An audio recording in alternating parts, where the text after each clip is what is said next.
So hello and welcome back to yet another video. तो जैसा कि सब लोग जानते होंगे कि जो भी कॉम्पिटिटिव प्रोग्रामिंग वर्ल्ड में है, और कभी कभार उन्हें होता है कि अगर हम अपने सिस्टम पे अगर हम कोड कर रहे हैं तो हमारे पास बहुत सारे आइडियाज़ आते हैं। बेसिकली अगर मैं C++ की बात करूँ तो हम सबलाइम या फिर विजुअल स्टूडियो पे करते हैं। हमारे पास और भी तरीके के होते हैं जैसे लाइक कोड ब्लॉक्स वगैरह, वहाँ पे भी आप कर सकते हो। बट अगर आप अपने सिस्टम पे करते हो तो बेसिकली दो आइडियाज़ यूज़ करते हैं हम, जैसा कि सबलाइम टेक्स्ट होता है और एक हमारे पास कौन सी होती है, the first and the second one is the visual studio. तो आज जो हमारा वीडियो है इसमें हम बात करेंगे कि कैसे आप सबलाइम टेक्स्ट को ऐसा सेटअप करो जो कि अभी आपको कंप्यूटर स्क्रीन पे मेरी दिख रहा होगा कि आप उस पर फटाफट से अपने कंप्यूटर प्रोग्रामिंग के क्वेश्चंस कर सको। जैसे कि आप हैकर अर्थ या कोडिंग कोड शेफ वगैरह पे करते हो कि आप इनपुट लिखते हो, खटाक से आउटपुट आ जाता है। ठीक, तो उस तरीके के हम कैसे सेटअप करें अपने सबलाइम टेक्स्ट को ताकि हमारा प्रोडक्टिविटी अच्छी हो और हम उस चीज़ को कर सकें। वीडियो थोड़ा सा लंबा होगा, एंड तक देखना और ट्राई करना कि मेरे साथ फॉलो करो ताकि बार बार ना देखने को मिले। एंड तक देखना, मज़ा आएगा। ठीक है, तो चलो शुरुआत करते हैं। जैसा कि तुम्हें स्क्रीन पे भी दिख रहा होगा, कुछ 3-4 लाइनें हैं FRE ओपन, और यहाँ पे input.txt output.txt कर रखा है। तो ये कैसे सेटअप हुआ, क्या हुआ, इसके लिए फटाक से एक दूसरी विंडो खोल लेते हैं। Let's open the new window. ठीक है, ये कुछ न्यू विंडो तुम्हें दिख रही होगी तुम्हारे सामने। ठीक है, इसमें भी कहाँ पे है क्या है वो हमें नहीं पता। So let's create a folder. एक हम फोल्डर बनाएंगे यहाँ पे, और वो फोल्डर मैं बनाऊंगा इधर, यानी अपने डेस्कटॉप पे। और इस डेस्कटॉप पे हम नाम लिखते हैं सबलाइम ट्यूट। ठीक है, और इस फोल्डर को हम चाहेंगे कि इसको बंद कर देते हैं, और इस फोल्डर को मैं सोचता हूँ कि चलो इसको यहाँ से ड्रैग एंड ड्रॉप कर लिया जाए ताकि हम इसको यहाँ पे ओपन कर सकें। ठीक है, perfect. Now we have sublime ट्यूट इन दिस, और अब हम यहाँ पे इस पे काम करेंगे। तो बेसिकली हमें करने के लिए हमें 3 फाइल्स जरूरत पड़ती हैं। 2 तो एक बेसिक फाइल होंगी जिसमें हम एक पे इनपुट लेंगे, एक पे आउटपुट लेंगे। तो 3 फाइल बना लेते हैं। पहली फाइल मैंने बनाई, इसको मैं सेव करूंगा। Let's save it. और हम इसका तुम नाम क्या रखोगे, डेस्कटॉप पे जाओ, सबलाइम ट्यूट जाओ। ठीक है, इसका नाम हमें क्या रखना है, that is input.txt। Clear. Next एक फाइल बनाएंगे हम, Ctrl+N करेंगे, Ctrl+S करेंगे, और इसका नाम होगा output.txt। मैं ये मान के चल रहा हूँ कि सारे आप अपनी फाइल्स जितनी भी हैं वो एक ही फोल्डर पे रखते हो, तो एक बार ही ये बनाने की जरूरत है, बाकी आप अपना देख सकते हो। ठीक, तो इनपुट और आउटपुट हमने 2 बना लिया। अब एक फाइल बनाएंगे जिसमें हम कोड करेंगे, तो इसको सेव कर लेते हैं, और कोड tutorial.cpp। ठीक है, बेसिकली C++ वालों के लिए। No I don't want to purchase, bye bye. ठीक है, तो ये 3 फाइलें हमारे पास बन गई, लाइक इनपुट आउटपुट और कोड ट्यूटोरियल। ठीक, अब कोड tutorial.cpp है, कुछ 1-2 कोड लिख लेते हैं। एक extra include bits std c++.h। मैंने एक और भी बताया था इसको कैसे आप सेटअप कर सकते हो, using name space std int main। But अभी ये कुछ ज़्यादा बेटर नहीं दिख रहा, मतलब जैसा मैंने बताया था वैसा नहीं दिख रहा। तो हम कुछ इसको फॉर्मेट अलग करते हैं, इसका कुछ डिस्प्ले पैटर्न अलग करते हैं जिससे कि हम इसको बेटर तरीके से देख पाएंगे। तो just go to the tools, यहाँ पे टूल्स व्यू पे जाओगे। जैसे ही व्यू पे जाओगे यहाँ पे 2 चीज़ें दिखेंगी, पहला लेआउट एंड ग्रुप। तो सबसे पहले हमें लेआउट पे जाना है और हम क्लिक करेंगे कॉलम 3।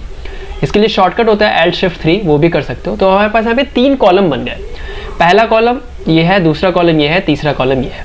ठीक है, अब इस 3 कॉलम को अगर मैं ऐसे, एक में मैं इनपुट डाल देता हूँ, एक में मैं आउटपुट डाल देता हूँ, just simple drag and drop, और इधर अब मेरा कोड आ गया, इधर इनपुट आ गया, इधर आउटपुट आ गया। इसको और बेटर बनाने के लिए हम इसका कुछ थोड़ा और लेआउट चेंज करेंगे। व्यू में जाओ और इसको हम ग्रुपिंग कर देंगे, और ग्रुप हम किस में करेंगे, मैक्सिमम कॉलम हमारे पास 2 होने चाहिए बस।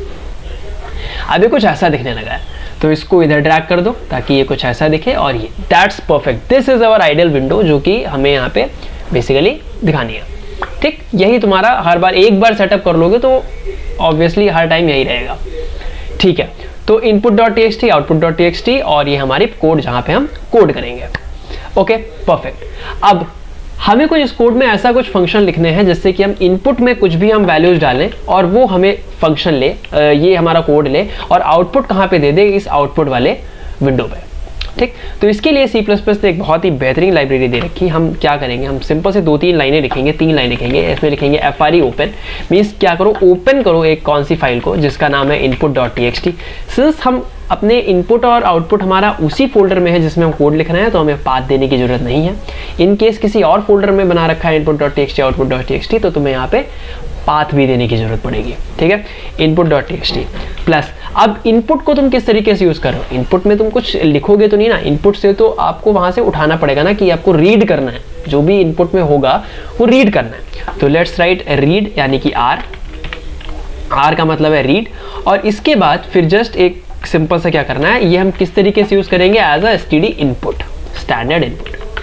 तो ये जो लाइन ऑफ कोड है, जो लाइन नंबर 5 है, ये बता रहा है कि आप भाई input.txt फाइल को उठाओ, उसमें जितना भी कंटेंट है उसको रीड करो और उसको एज अ क्या कंसीडर करो, एज अ इनपुट कंसीडर करो, ठीक है। बहुत बढ़िया।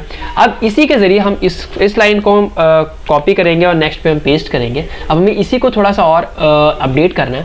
अब हमें कौन सी फाइल को ओपन करना है, let's open output.txt।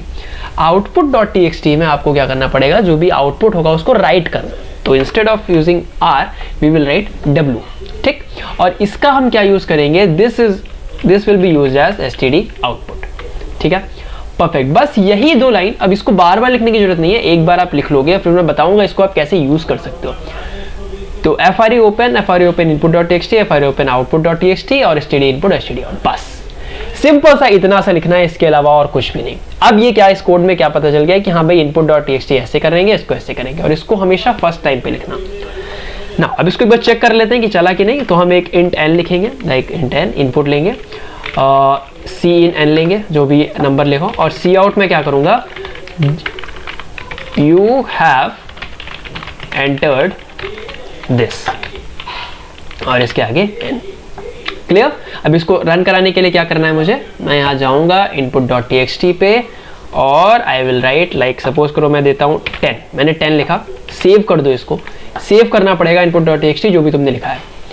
Just go here, go to tools and इसको यहाँ क्या करना है, बस में बिल्ड करना है। बिल्ड सिस्टम पे जाओ, C++ तुम्हारा सिलेक्ट होना चाहिए, and then just build, control B करो, एंड थोड़ा सा वेट करो जिस हिसाब से तुम्हारा लैपटॉप है या कंप्यूटर है, और उसके हिसाब से तुम्हारा यहाँ पे आउटपुट दिख जाएगा इन output.txt। बैंग, यहाँ पे देख सकते हो हमें output.txt में you have entered 10 यहाँ पे लिख गया। लेट्स चेंज दिस, मैं यहाँ पे 15 लिखता हूँ, इसको मैं सेव करता हूँ, और फिर से बिल्ड करने का एक और ऑप्शन है Ctrl+B, this is the shortcut जो कि यूज कर सकते हो, और इससे भी आपका बिल्ड हो जाएगा।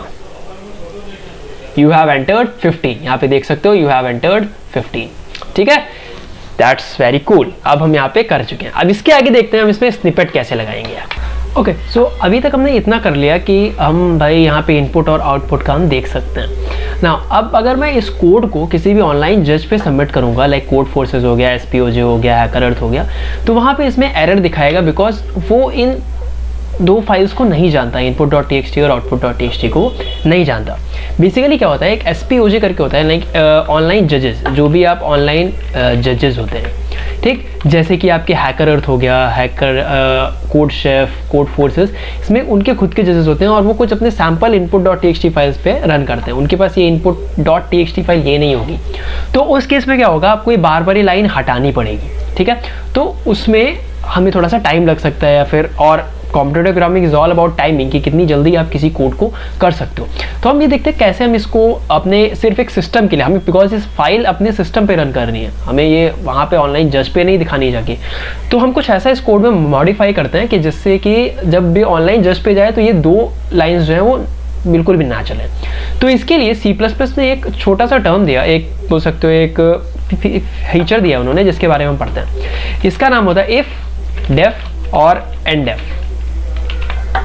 ठीक है। इसके बारे में थोड़ा बहुत आपने शायद सुना होगा, अगर C++ थोड़ी बहुत करी है तो नहीं, अदरवाइज C++ का कोर्स आ रहा है जल्दी, तो वहाँ पे देख लेंगे। #ifdef और #ifandef, और इसके अलावा एक और भी होता है #ifandef और #endef, ठीक है। तो ये दो होते हैं, एक तो हमारे पास ये होता है कि #endef ifdef, और एक होता है #ifandef, ठीक, if and def, this is, ठीक है, if def और if and def। क्लियर। तो अब इसके हम कैसे यूज़ करेंगे, तो सपोज करो तुम्हें इसके बारे में आई गेस पता होगा कि हम जब भी कोई चीज़ हमें बतानी होती है हम उसको डिफाइन करते हैं। So if I define something, like if I define like, क्या डिफाइन करूँ, कोई भी एक मान लो कोई भी चीज़ लाइक लर्निंग फेज, ठीक है, हैशटैग डिफाइन लर्निंग फेज, एक कुछ यहाँ पे डिफाइन कर दिया हमने और चल गया। तो यहाँ पे हमने कुछ लर्निंग फेज का कुछ डिफाइन किया है। लर्निंग फेज अगर नहीं पता तो इट्स माय वेबसाइट, जहाँ पे आपको सारा कोर्स कंटेंट जितना भी है वो एक स्ट्रक्चर्ड वे में मिलेगा। तो अब हम यहाँ पे कुछ कोड लिखते हैं, इफ़ एंड डेफ, ठीक है, इफ़ एंड डेफ, यहाँ पे हैशटैग लिखेंगे, hashtag if and def learning phase, और इसके आगे मैं क्या लिखूँगा, यहाँ पे नीचे हम लिख देंगे हैशटैग एंड, ठीक है। इसका मतलब क्या हुआ, ये जो इतना जो block of line of code हमने लिखा है लाइन नंबर 13 और लाइन नंबर 17, इसका मतलब क्या हुआ कि अगर मैं इसको भी यहाँ पे एक बार रन करके दिखाता हूँ तुम्हें, क्या आएगा इसका आउटपुट। देखो इसके आउटपुट में हमें कुछ भी नहीं दिखा, जबकि हमने यहाँ पे इनपुट दे रखा है। ये लाइन ऑफ कोड क्या कहता है, इफ एंड डेफ, इफ जो लर्निंग फेज है अगर वो यहाँ पे डिफाइन हो रखा है, ठीक है, तो फिर क्या करो, इस ब्लॉक ऑफ कोड को रन ना करो। इफ एंड डेफ का मतलब ये है, एंड डेफ मतलब अगर ये चीज़ डिफाइन हो रखी है तब इस ब्लॉक को रन ना करो, और अगर ये लर्निंग फेज यहाँ पे डिफाइन नहीं हुआ है तब आप इसको रन कर दो। अगर मैं इसको यहाँ लर्निंग फेज को यहाँ कमेंट आउट कर दूँ और अब मैं इसको बिल्ड करने की कोशिश करूँगा, तब मेरा यहाँ पे 15 यहाँ पे लिख जाएगा, ठीक है, जैसे दिख रहा होगा, यू हैव एंटर्ड 15। तो एंडेफ क्या करता है, एंडेफ यहाँ पे ये बताता है, एंडेफ और एंडेफ के, यानी इफ एंडेफ और एंडेफ के बीच में जितना भी ब्लॉक ऑफ कोड होगा वो तब रन करेगा जब ये चीज़ हमारी यहाँ पे डिफाइन नहीं होगी। अब अगर मैं यहाँ पे इफ डेफ लिख दूँ और मैं इसको फिर से कमेंट आउट कर दूँ, अब इफ डेफ का मतलब है कि ये इतना ब्लॉक ऑफ कोड तभी रन करो जब लर्निंग फेज या फिर ये जो जितना भी ये जो फ्रेज है वो यहाँ पे डिफाइन हो रखा हो, ठीक है। तो अब जब हम इसको ब्लॉक ऑफ इस पूरे को सिस्टम को जब रन करेंगे तब मेरा ये ऑब्वियसली चला हुआ होगा, ठीक है। तो दो चीजें हैं, एक तो इफ डेफ और एंडेफ, और इफ एंडेफ और एंडेफ। इफ एंडेफ क्या करता है, इफ एंडेफ बताता है कि जब वो चीज डिफाइन ना हो तब उतना ब्लॉक ऑफ कोड रन करो, और इफ डेफ क्या बताता है, अगर वो चीज डिफाइन है तभी उस ब्लॉक ऑफ कोड को रन करो। अब जितने भी ऑनलाइन जजेस होते हैं उसमें ये चीज जो होती है ऑनलाइन जज, ये उनमें सब में डिफाइन हुआ होता है, ठीक है, ये उनमें सब में डिफाइन हुआ होता है, मतलब वो आपको दिखेगा नहीं बट हाँ वहाँ पे वो चीज़ डिफाइन हुई होती है। बट हमें अपने इस कोड पे यहाँ पे ये लिखने की जरूरत नहीं है। हम क्या करें, हमें सिर्फ यहाँ पे इतनी सी चीज़ लिखनी है कि ये लाइन ऑफ कोड आप तभी रन करो जब if and def, hashtag if and def, और क्या हो, ऑनलाइन जज, मतलब जब ऑनलाइन जज डिफाइन ना हो तभी ये आप इतना सारा कोड यहाँ पे रन करो, end if. I guess perfect, कि जब ऑनलाइन जज यहाँ पे डिफाइन नहीं हो, और हमारे सिस्टम में तो ये ऑनलाइन जज हम डिफाइन नहीं करेंगे, जितने भी वहाँ पे ऑनलाइन वाले जितने भी होंगे, ऑनलाइन जितने भी कंपाइलर्स होते हैं या फिर जहाँ पे भी आप कोड करते हो, कॉम्पिटिटिव प्रोग्रामिंग करते हो, लीड कोड हो गया, कोड शेफ, वहाँ पे ये डिफाइन होता है, तो वो वहाँ पे जाके ये इतनी लाइन ऑफ कोड को वो रन नहीं करेगा और आपका सिंपल जितना कोड है वो आपका वो रन कर देगा। तो ये इतना सा लिखने की आपको बहुत ज़रूरत है, तो यानी कि हमें 4 लाइन्स अपने हर कोड में लिखनी पड़ेंगी। ऐसा फिर तो एक और टाइम कंज्यूमिंग हो गया, मतलब एक तो लाइनें लिखो पर से 4 लाइनें और यहाँ पे डिफाइन करो, बट नहीं, हम इसका भी कुछ शॉर्टकट निकालेंगे और हम इसको कैसे बनाएंगे, स्निपेट की मदद से। What are snippets? स्निपेट्स मतलब हम एक कुछ मल्टीपल लाइन ऑफ कोड हम लिख के रख लेते हैं, और जब भी हम उसकी जरूरत पड़ती है हम सिंपल सा एक कीवर्ड लिखते हैं और वो पूरा लिख जाता है। जस्ट फॉर एग्जांपल, अगर हमें फॉर लूप लिखना होगा तो हम क्या लिखेंगे, for int I is equal to 0, I is less than N I plus plus, और इसके अंदर मेरे पास जितना भी कोड होगा वो मैं लिखूंगा। ठीक, थोड़ा सा टाइम लग गया, बट सबलाइम टेक्स्ट में उसने थोड़ा सा इंप्रूव कर दिया। उन्होंने बोला सिंपल आप फॉर लिखो, और ये एस एस जो बन के आ रहा है ना, ये बताना है कि स्निपेट्स है, एक तो फॉर लूप का और एक वेक्टर फॉर लूप का। ठीक, तो अगर मैं फॉर लिख के मैं टैब प्रेस कर देता हूं तो ये पूरा का पूरा स्निपेट यहाँ पे कॉपी कर देगा।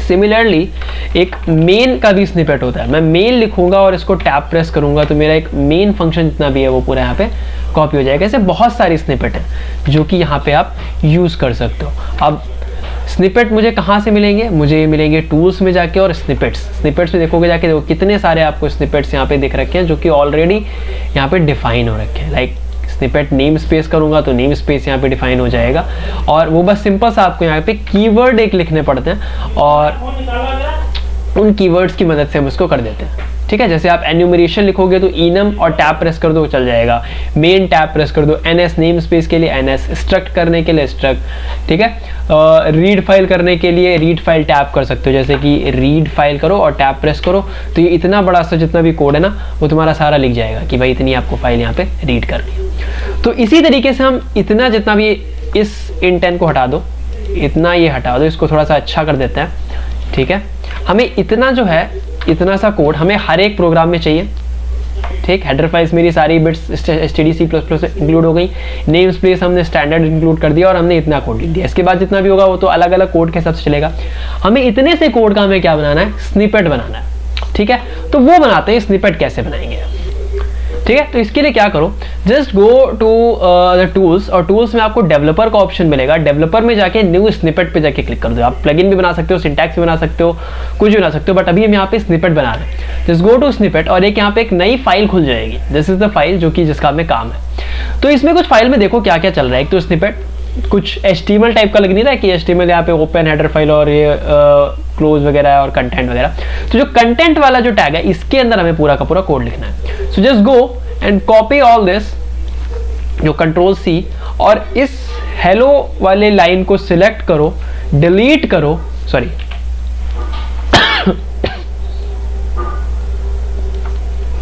नहीं, हेलो वाली लाइन को सिलेक्ट करो, डिलीट करो, और यहाँ पे इस पूरे के, सॉरी क्या किया मैंने, Ctrl+C किया and just go select it and press this.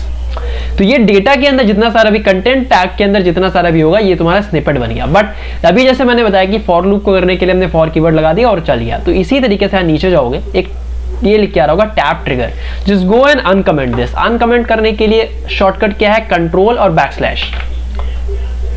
Simple सा कर्सर लेके जाओ, कंट्रोल और बैकस्लैश करो और यहाँ पे कर दिया। अब इस टैब ट्रिगर टैग के अंदर तुम क्या कर सकते हो, यहाँ पे अपना डिफाइन कर सकते हो कीवर्ड जो भी तुम्हें करना होगा। ठीक, लाइक अगर तुम चाहते हो कि CP, ठीक है, CP Pro या फिर CP जो भी तुम अपने हिसाब से जाए CP लिखो और वो चीज़ चल जाए। तो let's write CP new, because मैं CP से मैं ऑलरेडी मैं बना चुका हूँ। तो CP न्यू मैंने यहाँ पे लिख दिया और CP न्यू डाल के मैं इसको सेव करूँगा। Ctrl+S जैसे ही मैं प्रेस करूंगा, you will redirected to the Sublime Text packages and new, और यहाँ पे इसको इसी नाम से सेव कर दो, लाइक CP न्यू डॉट, और यहाँ पे देखना सबलाइम स्निपेट करके एक यहाँ पे पूरा कंटेंट दिख रहा होगा। तो इसमें जो हेडर जो इसका जो एक्सटेंशन होगा क्या होगा, सबलाइम स्निपेट। क्लियर, और इसको यहाँ पे एंटर कर दो। That's it, that's enough, cool, perfect. हम इस टैब को क्लोज कर सकते हैं। लेट्स क्लोज दिस, और इस पूरे के पूरे को मैं यहाँ पे डिलीट मार दूंगा। आपके सामने मैंने डिलीट किया, कुछ नहीं किया। नाउ अब मेरे पास, अब मैं इतना सब कुछ लिखने की जरूरत नहीं, मेरे पास टाइम कम है। मैं क्या करूंगा, सिंपल सा जो मैंने वो बनाया था, कीवर्ड बनाया था, क्या बनाया था, CP new. Just right CP new, और जैसे ही CP न्यू लिखोगे CP न्यू आ जाएगा and press tab. Tab press करते ही बू, और ये सारा का सारा कंटेंट तुम्हारे पास आ गया। Now you will get enough time कि आपको इंक्लूड और यूजिंग नेम स्पेस वगैरह कुछ नहीं लिखना। जस्ट गो इंट एन और वाइल वगैरह वगैरह वगैरह कर सकते हो। तुम चाहो तो जितने भी प्रकार के चाहो तो स्निपेट बना सकते हो इसी तरीके से।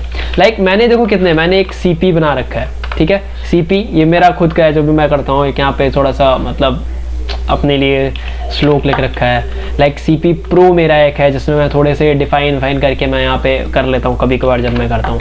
एक मैंने इनपुट के लिए CP इनपुट बना रखा है, जैसे कभी कभी हम वो करते हैं ना कि वहाँ पे तुम्हें वाइल लगाना पड़ेगा कि इतने नंबर ऑफ ट्रायल्स देने, तो वो जब भी मैं यूज़ करना चाहता हूँ वहाँ पे कर लेता हूँ।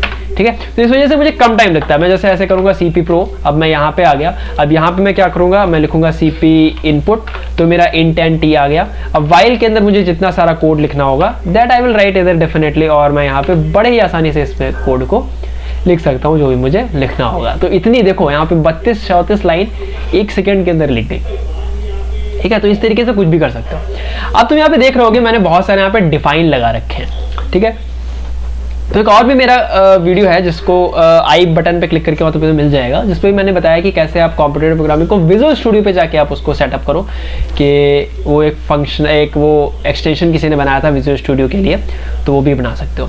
ठीक, तो अब यहाँ पे क्या करेंगे हम, देखो मैंने यहाँ पे क्या लिख रखा है, hashtag define LL long long first second PB वगैरह वगैरह वगैरह, ये सब भी तुम लिख सकते हो। तो इसका मतलब क्या है, तो नेक्स्ट डेट इसी में चलो देखते हैं, हमने जो बनाया वो हम लिखते हैं CP न्यू और हमने इसको टैग कर दिया ना। ये जो हम डिफाइन करते हैं, लाइक जैसे मैं तुम्हें बता रहा हूँ कि हम कभी कोई नहीं लिखना चाहते, जैसे कि वेक्टर है, वेक्टर मैं बना रहा हूँ अब, या फिर कभी कभी हमें इंट की जगह पे हमें लॉन्ग लॉन्ग इंट लिखना पड़ता है, लॉन्ग लॉन्ग इंट। अब हर बार लॉन्ग लॉन्ग इंट लिखना इस अब बेवकूफ़ी कह सकते हो, ठीक है, क्या कह सकते हो इसको, बेवकूफ़ी। तो जैसे कि मैं यहाँ पे लिखूंगा, अब मैं CP Pro पे अगर मैं जैसे करूँगा, लाइक इसको मैं सेव करता हूँ Ctrl+S temporary.cpp, और इसमें मैं CP Pro वाले पे देखो ना, तो इसमें मैंने क्या लिख रहा है, कैश डिफाइंग LL वगैरह। तो इनको हम क्या बोलते हैं, that thing is known as a macros. Macros हम यहाँ पे डिफाइन कर सकते हैं, लाइक हैशटैग डिफाइन, मैंने बोला डिफाइन करो, और LL मतलब लॉन्ग लॉन्ग इंट जहां कहीं भी होगा, ओह शिट जीप कट गई, कोई बात नहीं, लॉन्ग लॉन्ग इंट जहां कहीं भी होगा वहां पे मैं अब क्या यूज करूंगा, LL। तो जहां जहां LL होगा उसका मतलब क्या है, लॉन्ग लॉन्ग इंट। तो अगर मैं यहाँ पे लिख रहा हूँ LL और S इज इक्वल टू 99999, तो इसका मतलब क्या है, मैं यहाँ पे सी आउट करूंगा S और मैं इसको बिल्ड करूंगा। तो इसका मतलब क्या है कि मैंने S को क्या बनाया, लॉन्ग लॉन्ग इंट। मैं चाहता तो इसको लॉन्ग लॉन्ग इंट करता, बट हमें टाइम की कमी है, हमें कोई नहीं देख रहा कोड कैसा लिखा है, बट हमें सिंपल सा क्या चाहिए, हमें उसमें सारे टास्क क्लियर होने चाहिए। तो ये देखो यहाँ पे 999 लग गया। अभी अगर तुम्हें अभी भी विश्वास नहीं हो रहा है कि जो S जो है वो लॉन्ग लॉन्ग है, तो इसके लिए मैं तुम्हें इसकी डेटा टाइप बता सकता हूँ। तो इसके लिए डेटा टाइप जानने के लिए हम क्या करते हैं, टाइप ID और S को लिखेंगे और इसके अंदर लिखेंगे डॉट नेम, और इसको हम बिल्ड करने की कोशिश करते हैं क्या आता है, ठीक ना। इसके डेटा टाइप जानने का एक तरीका है, टाइप ID S जो वेरिएबल होता है उसका, और फिर डॉट नेम करो, तो यहाँ पे तुम्हें एक मिल जाता है, ठीक है। नहीं मिला, ओके लेट्स चेक अगेन। कभी कभी अच्छा इसमें एक फ्लॉ होता है, कभी कभार हमें आउटपुट में नहीं मिलता, तो एक बार और रन कर लिया करो। देखो यहाँ पे x मिल गया, x का मतलब होता है लॉन्ग लॉन्ग, ठीक है। अगर मैं यहाँ पे इंटीजर अगर मैं इसको डिफाइन करूँ लाइक int s, और अब मैं देखूंगा तो यहाँ पे i आएगा, ठीक है। तो ये चीजें ध्यान रखो, मतलब अगर C++ में कर रहे हो तो, ठीक है, समझ गया ना, i आ गया यानी इंटीजर है, क्लियर। तो इस तरीके से तुम स्निपेट बना सकते हो, कितने भी चाहो उतने स्निपेट बनाओ, बात याद रखो, याद नहीं होता है तो टूल्स में जाके स्निपेट पे जाके क्लिक करके और यहाँ पे जितने भी स्निपेट चाहो यहाँ पे बना सकते हो, इंट वेगिन वगैरह जो भी चाहिए, ठीक है। शॉर्टकट्स बहुत सारे होते हैं, लाइक अगर मुझे इस लाइन को कट करना है तो मैं Ctrl+S कर सकता हूँ, X कर सकता हूँ विदाउट सिलेक्टिंग।